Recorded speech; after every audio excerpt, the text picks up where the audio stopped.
Bonjour à tous, c'est Isabelle, bienvenue sur ma chaîne et je vous retrouve pour un nouveau point livresque. J'ai eu une énorme panne de lecture avec pourtant un livre qui a plu à énormément de monde, mais moi je devais pas être dans le bon moment pour le lire.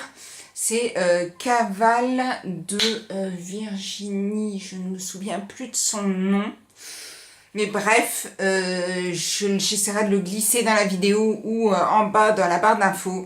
Ce livre, je pense que je n'ai pas dépassé les 100 pages et encore j'ai dû m'y prendre à 2 fois et le reprendre parce que j'étais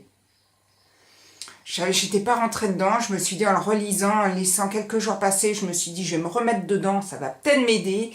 Et ça l'a pas fait, mais du tout. Je pense vraiment que j'étais pas dans le bon moment parce que quand même, il a plu à énormément de monde. Moi, bon, ça l'a pas fait.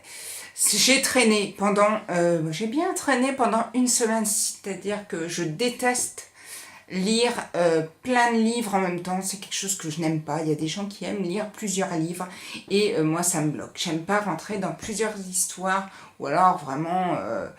si c'est une petite BD par-ci ou un truc comme ça, mais moi, c'est pas trop mon trip.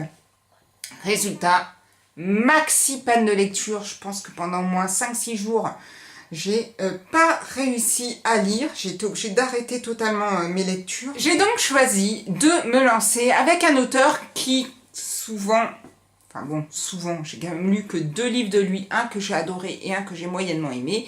Mais j'avais envie de dire celui-ci. Il s'agit d'un vrai jeu d'enfant de François-Xavier Dillard qui est paru chez Fleuve Noir et que j'avais pris au Salon du Livre de Toulon en 2016, mais il est sorti depuis bien plus longtemps. Et François-Xavier Dillard, j'avais adoré Fais-le pour maman. Je pense que c'est un de mes plus beaux coups de cœur que j'ai eu depuis que je fais ces vidéos. Puis j'avais lu Austerlitz 10.5. Et malgré le fait que ce soit une écriture à 4 mains. Et donc Austerlitz 10.5, ça l'avait moyennement fait. Je m'étais pas trop reconnue dans le côté un peu politique du livre. Donc ça m'avait pas plus emballé que ça. Et j'avais donc envie de découvrir un vrai jeu d'enfant. Je trouve franchement que la couverture, elle claque pas mal. J'ai vraiment adoré cette couverture. C'est ce qui m'a donné envie de prendre le livre. Ce livre, ça parle d'une jeune fille, Emma. C'est une étudiante fauchée. Elle a besoin d'un job et elle va trouver un job auprès d'un bijoutier de la place Vendôme qui va lui demander de convoyer sa nouvelle collection un peu de façon incognito et personne ne devinera qu'elle porte toute sa collection dans son sac à dos. Pour elle, c'est vraiment un jeu d'enfant de se balader dans Paris avec un sac à dos et des bijoux à l'intérieur. Face à cette étudiante, il y a un ex-tolard dont je ne me rappelle plus le nom, mais je vais m'en rappeler, François. Voilà. Un ex-tolard, François, qui lui accepte un dernier coup avant de se ranger et il doit intercepter une jeune fille qui se balade dans Paris avec les bijoux d'un célèbre bijoutier de la place Vendôme. Facile pour un ancien tolard. Et le troisième, c'est un flic qui est en mal de reconnaissance et à qui on confie une affaire en or. Un sale coup est prévu par un ancien tolard, François, qui doit intercepter une jeune femme avec des bijoux dans son sac à dos, Emma.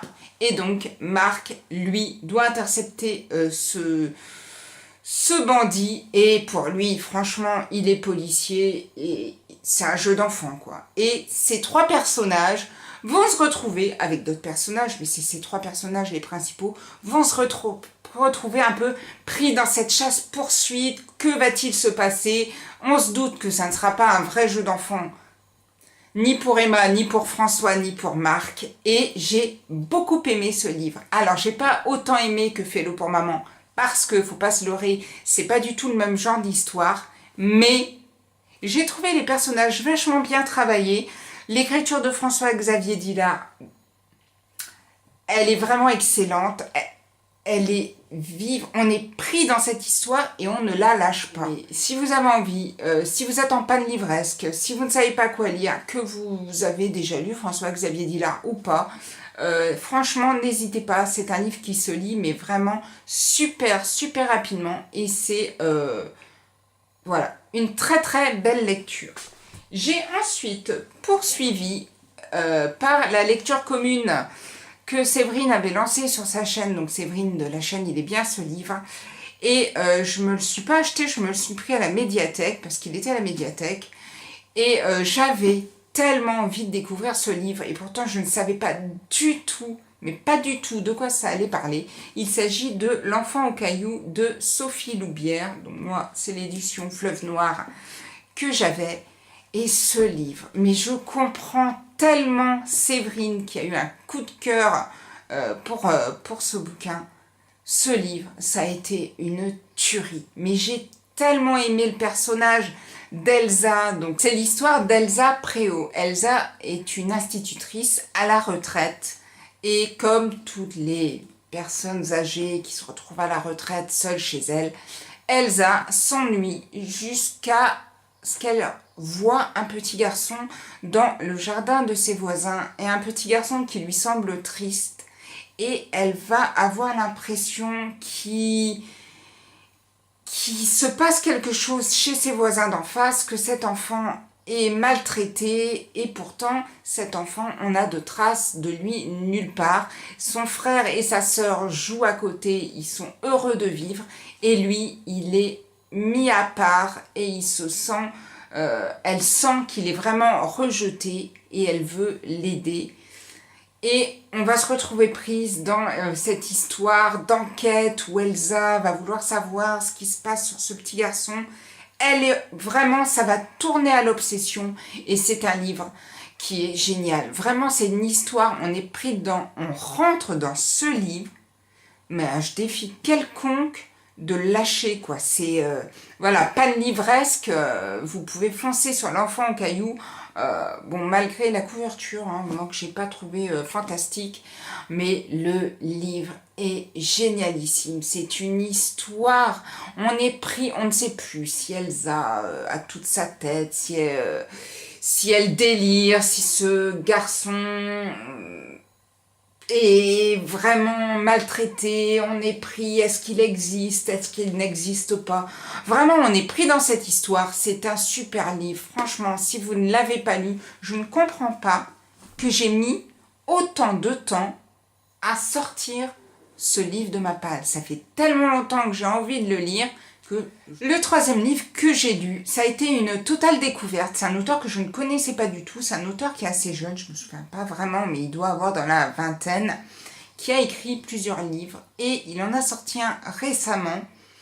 On va pas dire que le sujet me bottait des masses, hein. C'est un peu comme les camps de concentration la dernière fois. Il s'agit du complot de Tchernobyl de Théo Lemâtre. Donc moi je l'ai pris sur ma liseuse. La couverture du livre donc, est celle-ci. On se dit, moyen. On est donc dans cette histoire avec le personnage d'Alexander Meyev. Alexander Meyev est écrivain, il se réveille à l'hôpital, il s'est passé quelque chose, mais lui ne se rappelle pas vraiment. Il a un flash, il sait qu'il doit retrouver son père, et il va donc se rendre auprès d'un, on va dire un voyagiste, enfin je sais pas, un autocariste, qui est spécialisé dans Pripyat et donc la centrale de Tchernobyl. Son père, Johannes Meyev, a été un scientifique et a travaillé donc sur la centrale. Il n'en sait pas plus, il ne sait pas vraiment, et lui voudrait savoir ce qu'est devenu son père, ce qui se passe réellement sur Pripyat actuellement, cette ville qui a été détruite et qui a été laissée à l'abandon suite à la catastrophe de Tchernobyl. C'est pas un sujet, donc c'est pas un sujet qui me botte des masses, c'est sûr, mais l'histoire est tellement bien amenée qu'on se laisse porter, et on a envie de savoir cet Alexander Meyev, pourquoi finalement, qu'est-ce que son père a fait, est-ce qu'il a été mêlé à quelque chose au sujet de la centrale, de la catastrophe de Tchernobyl. Il a envie de savoir ce que son père est devenu et ce qui s'est réellement passé. Donc on va comme ça errer dans la ville de Pripyat et on va se retrouver nous-mêmes, en fait, personnages avec Alexander et pris dans cette ville. C'est drôlement bien amené. Franchement, c'est vachement bien foutu. On s'y croirait presque. Bon, alors en plus, moi j'avais vu un reportage, petite parenthèse, il y a quelques mois sur justement Tchernobyl, Pripyat, la ville la détruite et tout. J'avais trouvé ça quand même assez intéressant. Mais là, avec le bouquin, j'ai revécu l'histoire et je me voyais moi aussi partir à la recherche de Johannes, partir à la recherche donc, de toutes ces questions, de ce qui a pu se passer à la centrale de Tchernobyl. Le petit plus du livre, c'est que certes, donc il est super bien documenté, Théo Lemaitre, on voit qu'il a bossé son sujet, mais il y a un aspect fantastique. Alors pourtant, moi je suis pas du tout fan de tout ce qui est fantastique, quoique parfois je me surprends à aimer, et j'ai vraiment, moi aussi, beaucoup aimé le côté fantastique qu'il a mis dans cette histoire sur Tchernobyl. Faut pas s'arrêter au sujet de Tchernobyl, parce que voilà, moi ça me passionnait pas, comme je vous disais, des masses, mais il faut lire ce livre, il est pas long. Moi sur ma liseuse il faisait 120 pages, maintenant je sais pas vraiment sur un livre combien il peut faire. C'est pas un livre très long, c'est un livre qui se lit super rapidement. On est pris dans l'histoire, on veut savoir ce qui se passe, on veut avoir les réponses comme Théo, comme Alexander, on est pris dedans, on veut savoir son père, ce qui se passe et tout. C'est un super bouquin, n'hésitez pas à le lire. Je m'en suis pris d'autres de cet auteur du coup, et il me tente un peu de découvrir. Je crois qu'ils sont pas tous dans le même style, je ne sais plus ce que je me suis pris, puis en plus bon... Alors j'ai une liseuse depuis quelques temps, mais alors moi je suis un petit peu une truffe pour le moment, hein. Ouais, je sais pas si c'est mon côté vieux, mais il faut vraiment que je m'y mette dans cette histoire de Kobo qui parfois m'enlise. Alors il y a des choses, je me suis pris la tête pendant 100 000 ans, je me dis, il faudrait quand même que je fasse une vidéo qui explique clairement quand j'aurai bien pigé le truc, parce que j'ai regardé des millions de vidéos sur Kobo, sur ci, sur ça. Alors, à moins que je sois totalement out, mais il y a toujours des sujets qui... des choses qui m'ont bloqué avec la Kobo, avec ci, avec ça. Et du coup, je me suis rendu compte que soit je deviens vieillotte et je radote, ce qui est fort probable, soit c'est pas forcément bien expliqué, ou il n'y a pas une vidéo qui regroupe le tout. Bref, si vous voulez ce genre de vidéo, n'hésitez pas à me le dire dans la barre d'infos. Est-ce que vous avez eu des soucis aussi avec tout ce qui est Kobo ou pas, hein? Peut-être qu'il y a que moi au final. Voilà, j'en ai donc fini avec ce nouveau point livresque, les différents livres que j'ai lus. Si vous avez lu certains de ces livres, n'hésitez pas à me donner votre avis en barre d'infos. Moi, je reviendrai avec une prochaine vidéo. Je ne sais pas vraiment ce que ce sera, parce que est-ce que ce sera un haul, mais j'ai pas acheté grand-chose non plus. Le salon du livre de Nice a lieu début juin, mais j'espère quand même que j'aurai réussi à faire une vidéo avant. On est quand même que mi-mai. Je ne sais pas si certains d'entre vous ont l'intention d'aller à Nice au salon du livre. Il y a toujours de super auteurs invités. Cette année, il y a encore vraiment un très beau programme. Je vous mets également en barre d'infos le site du salon. Si certains souhaitent y aller, peut-être qu'on aura l'occasion de se rencontrer là-bas. Et en attendant, je vous souhaite plein de bonnes lectures, plein de belles découvertes, et je vous dis à bientôt pour une prochaine vidéo. Prenez soin de vous. Ciao, ciao!